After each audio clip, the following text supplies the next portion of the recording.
কাছে টেনে নেয়।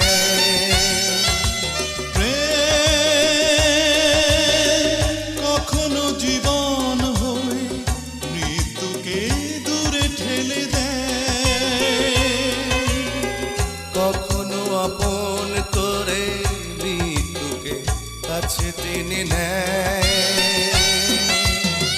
কখনো পাথর, কখনো সে হয় কোহিনূর।